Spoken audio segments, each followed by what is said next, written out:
A primavera está a chegar e com ela novos ritmos de leitura. Leia artigos de opinião e receba acesso antecipado a todos os episódios de Podcast Plus. Acompanhe a atualidade ao minuto. Assine hoje o Observador com até 58% de desconto e habilite-se a ganhar uma tote bag e um voucher da Livraria Almedina. Tudo em observador.pt. Clássico na Luz.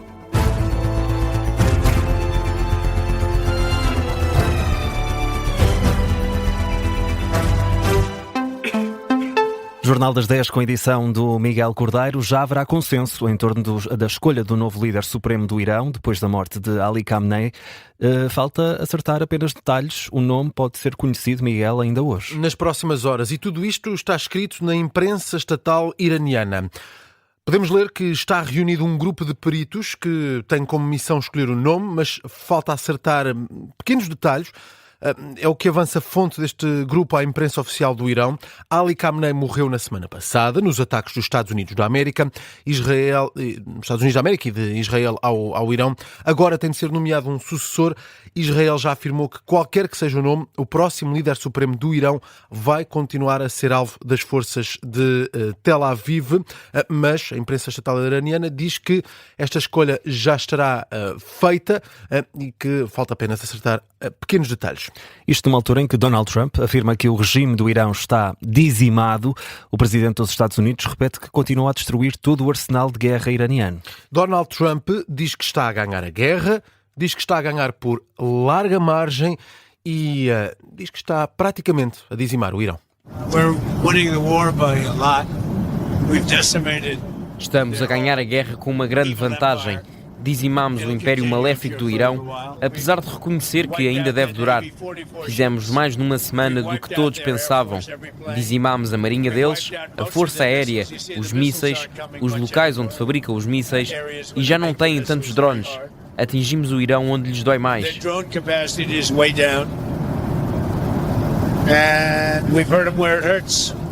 Donald Trump, esta madrugada, a bordo do avião presidencial, numa madrugada que voltou a ser de ataques, com vários países envolvidos.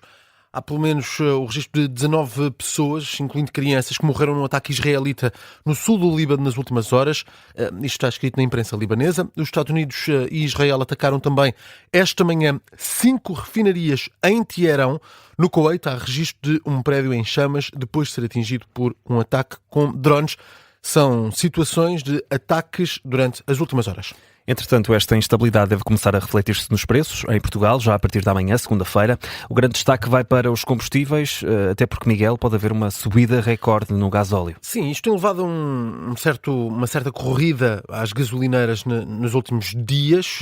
O gasóleo deve subir até 25 cêntimos por litro já amanhã. A gasolina tem uma subida mais ligeira, cerca de 7 cêntimos por litro. As filas para abastecer têm sido notórias nos últimos dias, com os anúncios de que o preço dos combustíveis está a subir. O Governo já se comprometeu com um desconto extraordinário do ISP no gasóleo, face a este aumento repentino, impacto direto do conflito do Médio Oriente, mas a oposição tem pedido mais. Ainda ontem também André Ventura, o líder da oposição, pediu um maior desconto no ISP e, para além disso, anunciou também André Ventura que vai propor o retorno do IVA zero para bens essenciais até ao final do ano. Além de André Ventura, também o secretário-geral do PS insiste que o Governo também deve empenhar-se no repatriamento em segurança dos cidadãos portugueses. Esta noite chegou a Portugal mais um avião com portugueses vindos do Médio Oriente, 79 portugueses que fizeram a viagem a partir do Dubai. Este avião aterrou no aeroporto de Lisboa, pouco antes da meia-noite. As operações chegaram a estar suspensas no aeroporto do Dubai devido à queda de um drone e, portanto, o voo de repatriamento atrasou cerca de 3 horas. José Luís Carneiro, líder do PS, falou ontem à noite para dizer que tem recebido vários pedidos de ajuda de portugueses que dizem que não têm apoio e, portanto, José Luís Carneiro pede mais ação ao Governo. Nestes últimos 2 dias recebi mensagens, nomeadamente na sede nacional do Partido Socialista, de dezenas e dezenas de portugueses que estavam sem esse apoio. E eu diria que o Estado tudo deve fazer para garantir a proteção, a salvaguarda da vida destas pessoas e para garantir o seu repatriamento em condições de segurança. José Luís Carneiro, aos jornalistas, no Funchal, o registro da agência Lusa, o líder do PS também já tinha pedido medidas para responder ao impacto do conflito na economia nacional. Ainda no dia anterior, nos Açores, disse que as medidas anunciadas pelo governo, o desconto no ISP, eram poucas essas medidas e pedia mais ao governo para mitigar os impactos deste conflito no Médio Oriente. O conflito no Médio Oriente, que vai estar em análise já a seguir no Gabinete de Guerra, hoje com Pedro Ponte Sousa, é professor de Relações Internacionais na Universidade Portugalense. Entretanto, destaque agora para os dados que mostram que as mulheres têm reforçado o papel na educação, na política e também nas empresas, mas as desigualdades no emprego, Miguel, nos salários e nas condições de vida persistem. Vamos falar de dados. As mulheres em Portugal representam mais de metade da população. A presença feminina em profissões tradicionalmente masculinas tem vindo a aumentar nos últimos anos. Estes dados são da Pordata. Ainda assim, persistem as antigas desigualdades. Os salários, por exemplo, os salários das mulheres nos setores da indústria, da construção e dos serviços são 7% inferiores aos dos homens. Os dados da Pordata indicam também que as mulheres enfrentam um maior risco de pobreza e de exclusão social. Estes dados são divulgados a propósito do Dia Internacional da Mulher, que se assinala hoje. Há também, hoje à tarde, em várias cidades, manifestações, são 16 cidades com protestos, de norte a sul do país, organizadas estas manifestações pelo Movimento Democrático de Mulheres. O objetivo destes protestos é lutar por uma grande mobilização coletiva pela dignidade e igualdade de direitos neste Dia Internacional da Mulher. No desporto está em andamento uma jornada que pode ser decisiva no Campeonato Nacional. Hoje é dia de clássico. O Benfica recebe esta tarde no Estádio da Luz o Futebol Clube do Porto. Tudo depois do deslize de ontem do Sporting. Empatou o Sporting no Minho frente ao Sporting de Braga. Empate que é quase um espelho do que aconteceu na primeira volta. Um empate que acontece no último minuto do encontro. Desta vez foi a 2 golos. 2-2 entre Sporting Braga e Sporting. Os Leões ficam à condição, a 3 pontos do primeiro classificado, o Futebol Clube do Porto, mas isso pode mudar em função do resultado do clássico de logo à tarde entre Futebol Clube do Porto e Benfica. Quanto a este resultado, frente ao Sporting Braga, Rui Borges diz que foi um jogo difícil. Faltou nada, apenas estarmos um pouco mais concentrados, se calhar em alguns momentos, mais na parte defensiva, quebrámos aqui um bocadinho na primeira parte muito bem, entramos bem, com muita qualidade. O Braga na única, a aproximação que vem à nossa baliza faz o golo do empate. Tem 3 remates, a nossa baliza são 2 golos e um remate. Acho que o Braga na segunda parte foi melhor que nós no sentido de ter mais bola, não conseguimos, mérito também do adversário, que mete muita gente na primeira etapa de construção, faz parte do jogo. O treinador do Sporting Braga, Carlos Vicens, analisa este encontro e diz que a equipa do Sporting Braga tem de ter mais confiança em jogos como este. Temos de ter mais confiança, não precisamos de sofrer no marcador para depois termos a confiança de dar um passo em frente e pronto, conseguimos um ponto, mas temos de seguir, vêm aí mais adversários difíceis e importantes. Na quinta-feira temos já um jogo fora de casa que é difícil, temos de olhar para ele. Palavras dos dois treinadores, Sporting Braga 2, Sporting também 2, empate na Pedreira, num jogo importante para as contas do campeonato. E quem vai tentar aproveitar este empate do Sporting é o Benfica e o Futebol Clube do Porto, numa luta que se pode tornar ainda mais acesa pelo título de campeão. Vamos ao contexto. O Futebol Clube do Porto é primeiro classificado, tem 65 pontos. O Sporting é segundo classificado, tem 62. O Benfica está em terceiro, com 58. A distância, nesta altura, entre Futebol Clube do Porto e Benfica é de 7 pontos. Se o Futebol Clube do Porto vencer, fica a 10 do Benfica e a 6 do Sporting. Se o Futebol Clube do Porto perder, fica a 3 do Sporting e fica a 4 do Benfica. Com estas contas na cabeça, José Mourinho fala de um jogo de extrema importância. Objetivamente, a nossa distância para o primeiro classificado é de 7 pontos. Imaginando, não quero imaginar porque sou otimista, mas pôr em cima da mesa uma dose de pessimismo, 7 que se podem transformar em 10, obviamente que seria um passo gigante para as nossas possibilidades de ser campeão se esfumarem nesse momento. José Mourinho a colocar importância neste encontro. Farioli faz o contrário. Qualquer que seja o resultado, não vai ser decisivo.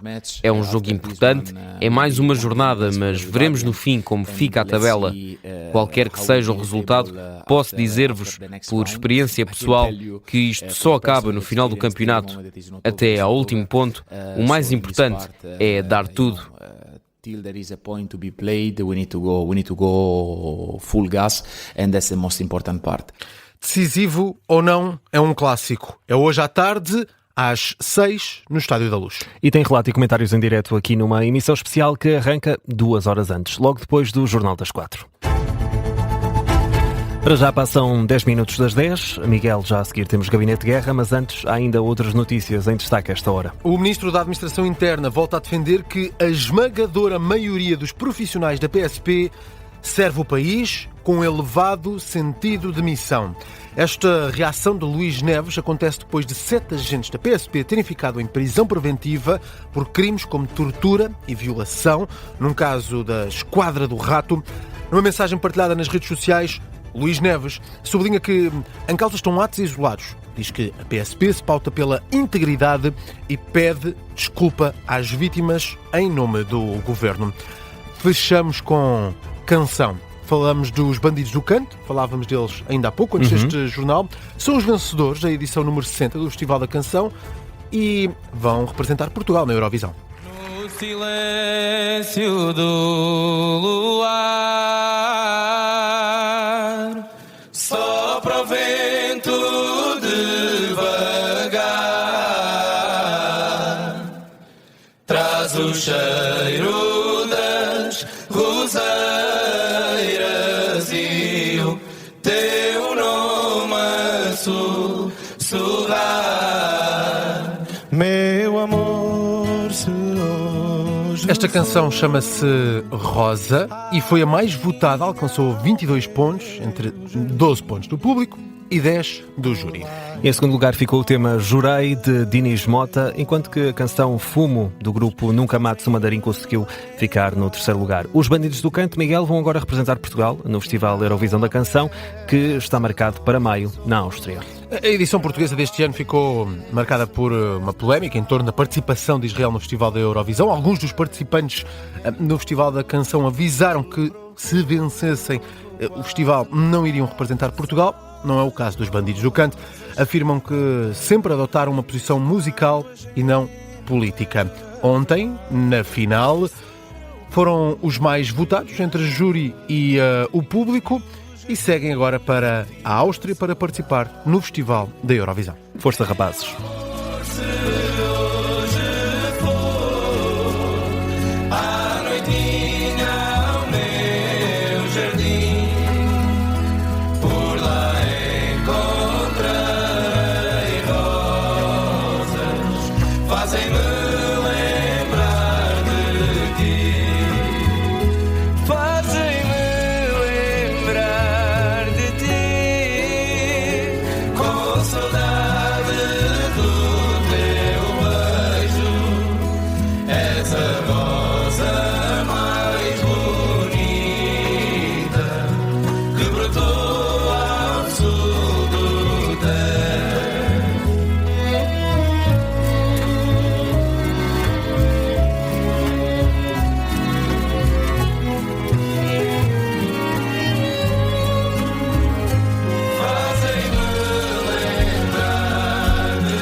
És a rosa mais bonita